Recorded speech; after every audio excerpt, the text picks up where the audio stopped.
What's the number one reason why many people stay broke despite even earning six figures? Well, in this video, I'm going to give you that number one reason, but also I'm going to give you 3 action steps that you can input today to regain your cash flow and stop draining your finances. But before we get down to the nitty-gritty, before we proceed, go ahead and hit that like and subscribe button, and let's get it. Since high school, I've had some type of business, some type of entrepreneurship I've been doing. It's been well over 20 some years. Now, I've never minded working for somebody, but I've always enjoyed what business could provide, the opportunity not to cap my finances. Now, you see on internet, they always say make more income, invest more. But you and I know it's not about the money you make, it's actually about the money you keep. Back in my junior year of college, I actually found a secret that you could actually have fake money and use it at your disposal. Now, I'm pretty sure many of you have had a credit card. 1, maybe 2, maybe 3. Well, I have. And actually doing this video, I actually researched people who've had the same story, and I came upon Megan on TikTok, where her and her husband actually accumulated over $55,000 in credit card debt. Now, she just wasn't getting the credit cards for any reason. She was actually getting the credit cards because she had mounting medical debt and because of living costs. I'm pretty sure that many of us have been in her situation where we keep mounting on debt and we keep just trying to get by. And they usually call it living paycheck to paycheck. Now, during her journey, Megan actually shared that she felt alone. Her and her husband, they felt alone in the struggle. Mounting credit card debt can do that to you. And I actually commend Megan and her husband for sharing their struggle in the open. That's very difficult to do. A lot of times when we're posting in TikTok, we're posting on Instagram or any social media platform, we're always sharing highlights. But a lot of times we always grow with pain. And with that pain, a lot of times if we confront that pain, that's where the maturity and the experience come from. I'm pretty sure many of you have been in a situation where you struggled but felt alone in a situation. I had to actually experience this myself. I was not confronting the debt. And I heard this old saying that came back true, that whatever you don't confront will control you.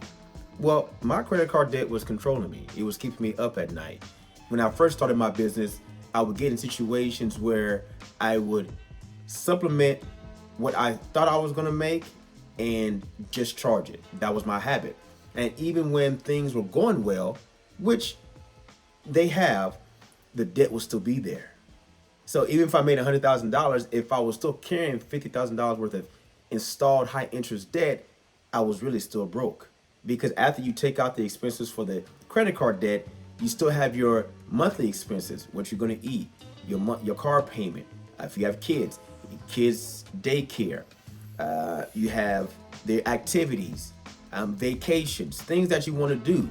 And really, the premise of credit card debt is that sometimes they want to make you believe that they can extend a helping hand, but really for what you use in credit card, you actually exchange it for chains. Now, I recently had to sell some of my properties to be able to clear that debt.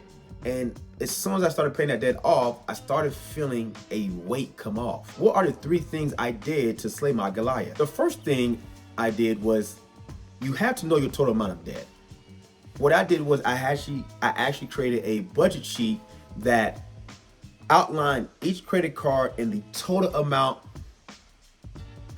I owed. Also, in another line, I actually put the monthly expense.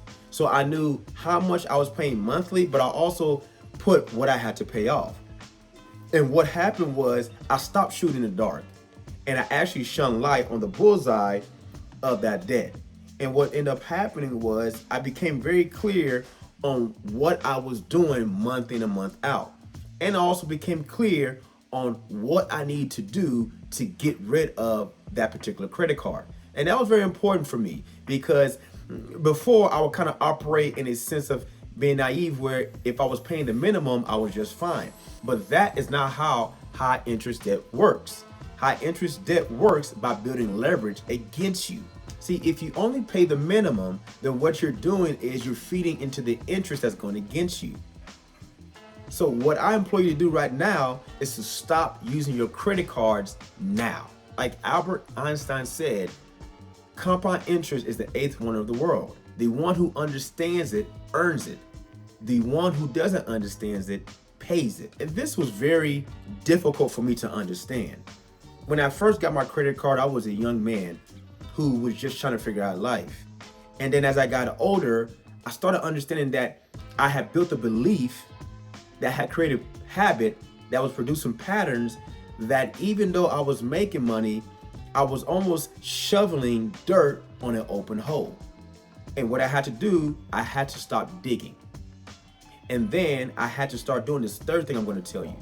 After you know how much debt you need to pay off, know how much is taken out your income monthly, after you stop using your credit cards today, the third thing I want you to do is make a plan to pay it off. And that's what I did at the beginning of this year. I made an aggressive plan to pay it off. And a vision is not a vision until you write it down. And what I had to do was write it down and stop wishing to get out of debt and start focusing to get out of debt. And it's not just about getting out of debt. I didn't make this video for you to say, hey, get out of debt. No.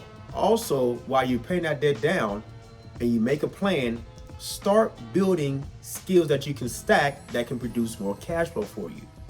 That's the bottom line. Most people get into credit cards because, one, they're trying to live beyond their means. And that's normal. You see things on Instagram, or you see somebody driving a new car, you want it, or you want to go on this fancy vacation.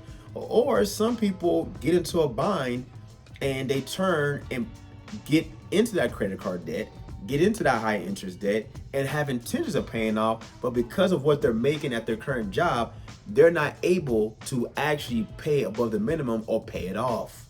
So while you're making a plan to pay off the debt, make a plan to actually start building your skills to provide more cash flow, so you don't get in a situation where you have to use your credit card. Now, if you still want to use your credit card, that is your choice. Some people don't subscribe to Dan Ramsey advice. I do. I've had to, because I've seen what credit cards can do.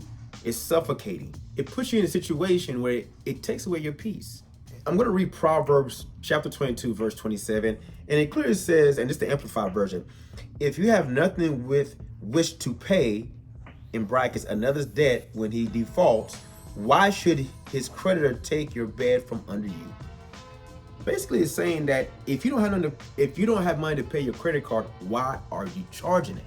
Why are you taking on debt with income you don't have for tomorrow? Don't let the credit card companies keep having power over you. Slay that Goliath. Regain your leverage. Regain your power. But most importantly, regain your peace of mind.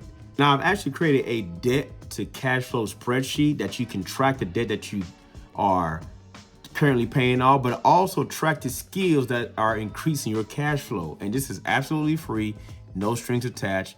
Click the link below and get your debt to cash flow spreadsheet.